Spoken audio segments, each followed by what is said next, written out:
Welcome to Align Your Practice, an exploration of the seamless relationship between the business of chiropractic and the future of natural health care. Join us as we engage with an array of talent, from seasoned experts to passionate new entrepreneurs. Now, here's your host, Dr. Joe Esposito. Hello, welcome to this episode of Align Your Practice. This is Dr. Joe Esposito, and I'm excited to have Dr. Matt Lawrence on the podcast today. Doc, how you doing? I'm doing great. Thanks for having me. Yeah, I'm excited. I've known you for a while. I feel like I was there when you grew up in chiropractic at Joe Clarino and Deb Cerrone's clinic. But we're going to talk about associateship to ownership and that transition. All you told me before the call is it's a seamless, easy, it's the easiest thing you've ever done. No challenges, nothing. Yeah. Might as well just end the podcast. It's just easy. No reason to talk about it. So let's talk about that. You started, and I'll frame it out a little bit. You started at one of some of my best friends, Dr. Joe Clarino and Deb Cerrone's, their practice, which is, to me, probably one of the best places I know to do an associateship or an internship.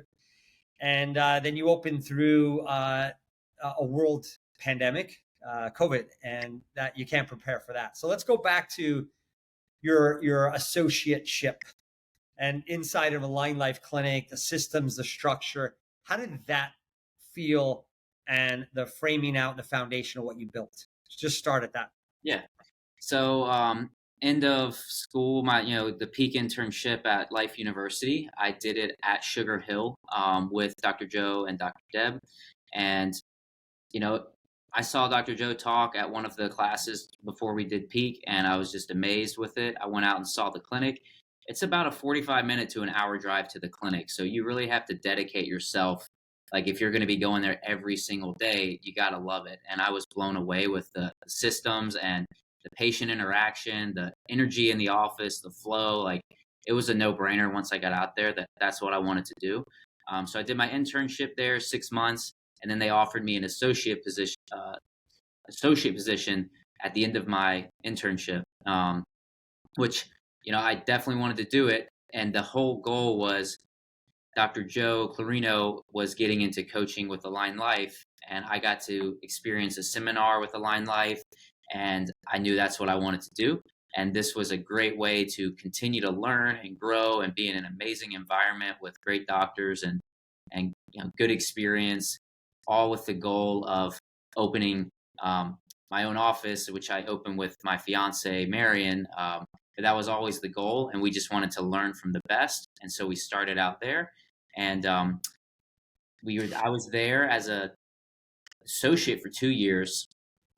And then right at the end of 2019, like the day before 2020, it was like New Year's, I moved up to North Carolina. We had a lease set up, and we were ready to go. And we were planning to open in February. I believe it was February at first, and then it kind of was like more like April with the build out. And then, like you mentioned, great timing. COVID just slapped us in the face. We went from all of these marketing events, like we had started doing networking, visiting, just kind of preparing and visiting some different BNI groups. We were going to events at night, meeting people. I was meeting all the people in like our shopping center and around the area. Had all of these events laid out, and then, the world closed down. And not only did that happen, all of our build out, all our supplies, everything got delayed. All of the equipment, we'd come in and check the office every day, and nothing had been done. It seemed like, and then I'd call and we're waiting on this. Every event we had set up, canceled. Every marketing event, our whole plan had literally just shot down from the beginning. So what you learn is, in business, adversity is just an expectation. It's not a shocker when you have adversity, and you got the biggest adversity, because it wasn't like a little recession, or they blocked one of the roads going to your clinic that had traffic issues, or your software wasn't working. It was like you couldn't engage with community, and you're opening a brand new practice. I mean, that is I want to go over the feelings of that, but I want to backtrack just a second. Two things. Would you recommend an associateship, number one, of a student coming out? I want to open my own practice. Do you think that was a smart move? Would you say, no, I should have went straight into practice? Or what would advice you give a student that's graduating right now from what you're experiencing? From my experience, I would 100% recommend doing some type of internship or associateship in a great practice that you feel that's something you would like to do as well. I definitely recommend the associateship. It's like all of the training, all of the experience, the things that you don't even know, you pick up being in that environment, and you really build as a doctor, as a person. I mean, you get to lean on the shoulders of other people that have done it. Just for me, like within that clinic, every day we'd get to the huddle. I'd get to see Dr. Deb give her experience and leadership and uh, just basically insightfulness to start the day on a right note. I'm learning on how to be a good leader. I'm learning on how to work through cases. You are getting to basically practice on someone else's dime. True. You know, 100%. you're growing and growing, and then all of this, you should also be preparing on the side for how are you going to do it in your own. So, But yeah, if I had an associateship I could do, and it was a different technique, it was a different energy, maybe it was personal injury and not subluxation based, or maybe it was just a different style, or it's crisis care versus wellness care, and I did that, that would not be as valuable, obviously, right? Compared. right, So my advice that I'm coming to my finishing my thought here is you got to be congruent to your own path, right? Because you could learn what you shouldn't do, but it's not as valuable as learning exactly how you should think, speak, act, operate, behave with patients, with staff, with the business, right? You are learning actually all aspects of the energetic connection, the communication, right? Because it was the exact type of practice you wanted. That's why it was a no-brainer for you. But there's a lot of docs that just find an associate because it pays decent. Wouldn't right. you agree with me that don't just chase that dollar? Because if you're going to go out on your own, you better learn the way you want to practice. Would you? So I would agree. So to rephrase my answer would be, I 100% recommend an associateship, but not if it's in a practice that you don't align with, that's not congruent to you, because I feel like that could even almost set you further back than propel you forward. So don't just accept anything. It needs to be something that you could aspire to, and you see yourself uh, growing in that same way. Yeah, that's a good point. So let's go back to the practice now. So you open the practice, you go through a COVID. I can't help but think it's total hopelessness. Like you don't know where to act, what to do. You're brand new. Luckily, you weren't trying to figure out how to adjust because you had an associate. Right. Lucky you weren't figuring out how to speak to patients. You had all the framework out of your hair. So you weren't trying to figure out how to move a bone or have a conversation and have confidence. You had all that. Now it was just like building a practice in this total crisis state. What happened with you and your wife mindset? Was there hopelessness, or was it like, how did you navigate that point of practice?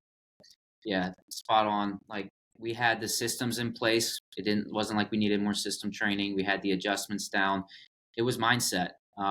It was focusing on what we could control, not falling into that victim mindset. It took a while to get out of it because this is all brand new. It seemed like everyone was falling into this, and we were just kind of going into that wave. We didn't really know what to expect, and we definitely found ourselves in that, woe is me, like, okay, what are we going to do? Kind of fear, victim mindset. And the biggest shift for us, which I can talk about more later, but was really just taking ownership and focusing on what we could control. Like, okay, we can't control how these people are doing what they're doing here, but we can focus on this. And if we can just keep our mind right, just keep this positive energy and focus on what we control, it changed everything for us.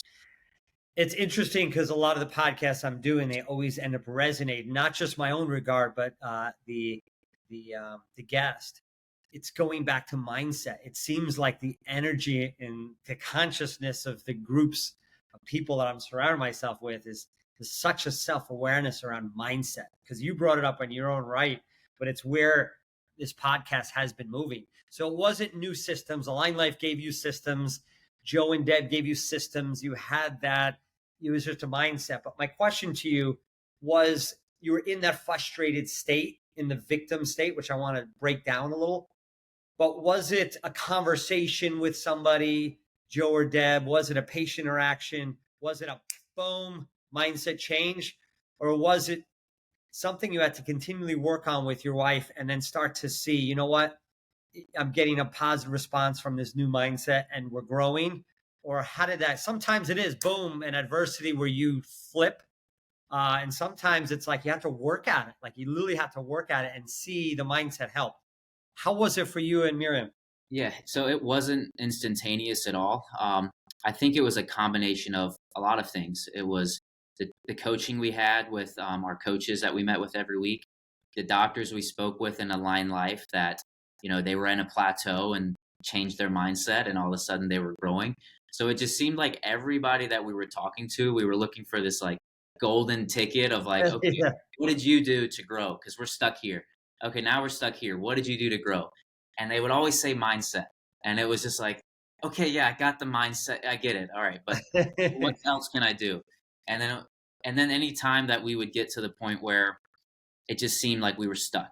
I don't remember. I believe we had a crucial conversation, me and my wife, just one night, just like back and forth, just really like, okay, hashing everything out of like, what can we be doing? How can we be growing? And I think it always came back to, it's on me. Like I would want to blame, why is this patient not following through? Why are they doing this? Why is the team not doing this? Why are we not showing up? Why is the energy in the office not good? It was just blame, and then just thinking, what if I just worked on myself?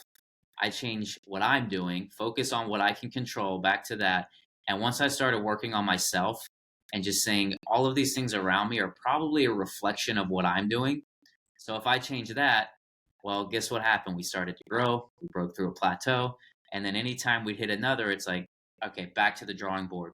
How can I show up better today? What was I doing when we were growing? Like, what have I gotten away from? And just always back to center, back to center. And it sounds like cliche. You want to like with the mindset, and that's what it started with me. It's like, okay, I get it. The mindset, like I'm driven, I'm there, but you really have to self-reflect and bring it back.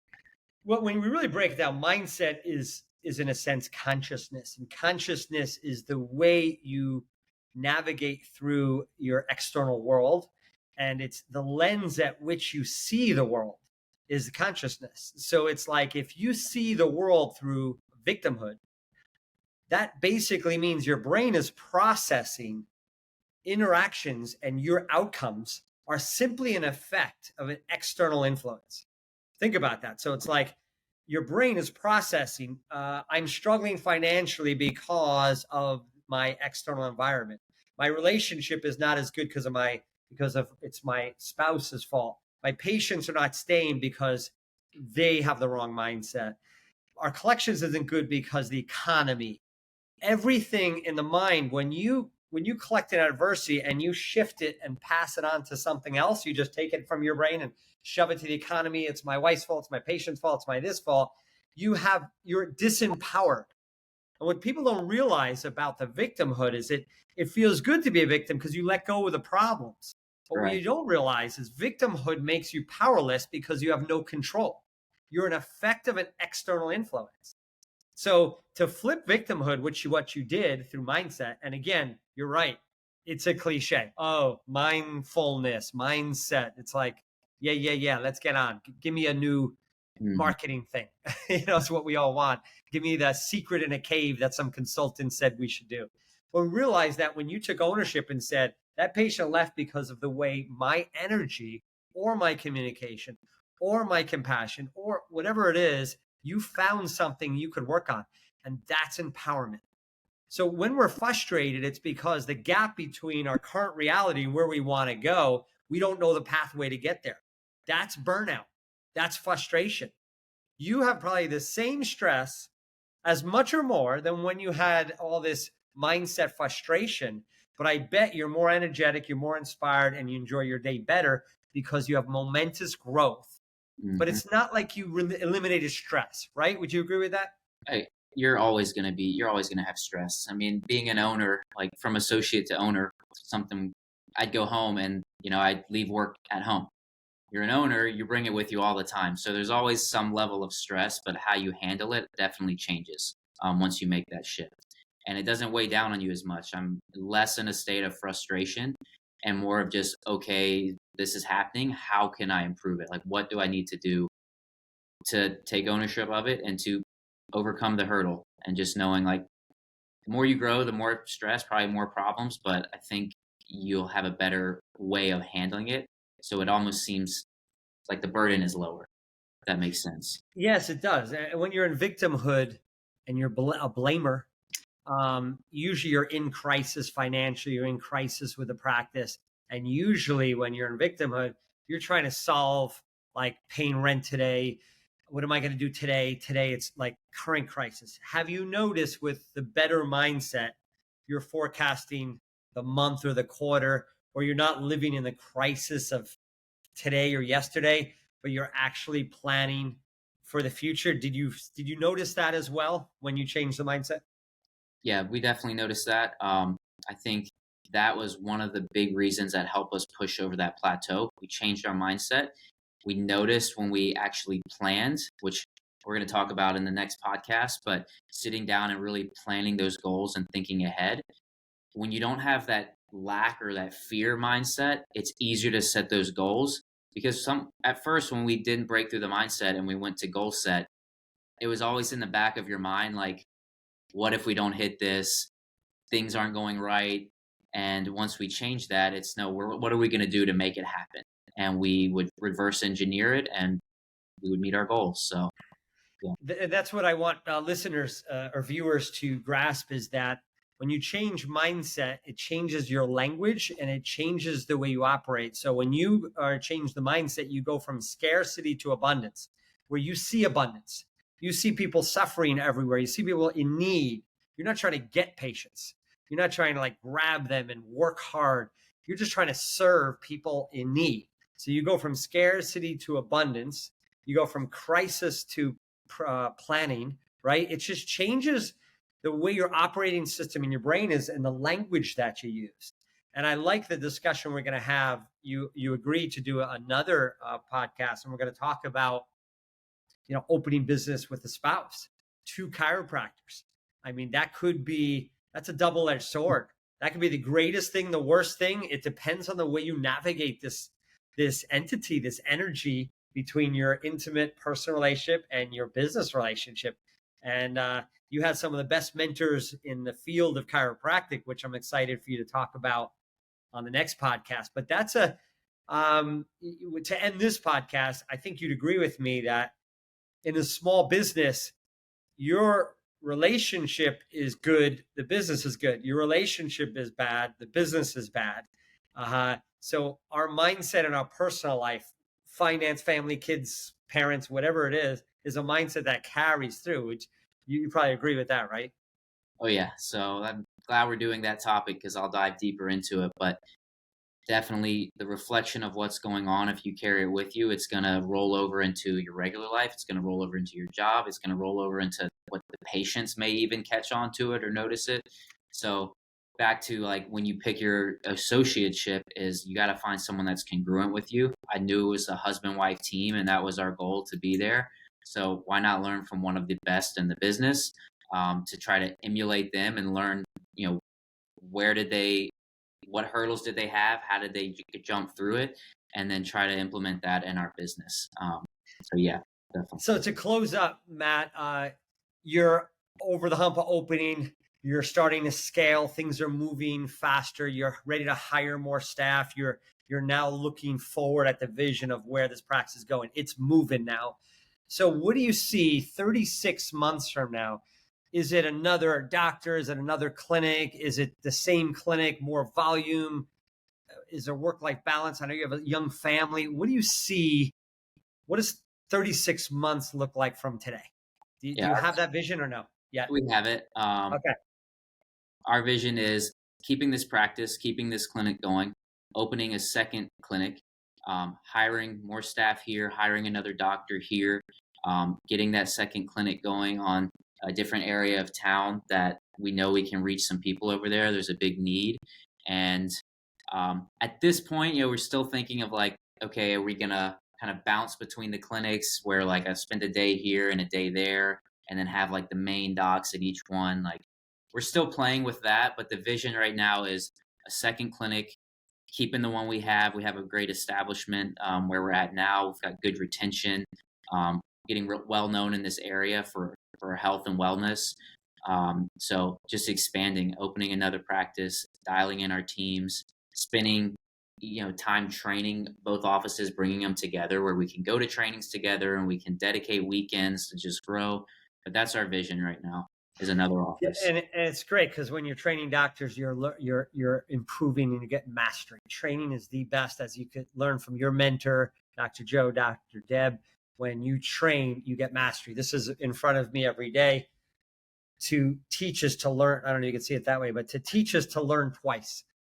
So you're basically relearning how to master your craft, which is chiropractic. So, all right. Well, that was great. I know you gave some great insight to people that are going to go through the hopelessness of an adversity in practice, how to get you talked about an associateship, make sure it's congruent with what you want when you get an associate, and it's time well spent. Don't think it's just a stepping stone. It's one of the best experiences you can have if it's congruent to your own vision of how you see a practice. So excited for the next talk we have on opening a spouse practice with your spouse. Thanks, Dr. Matt. Make sure you stay tuned for that one.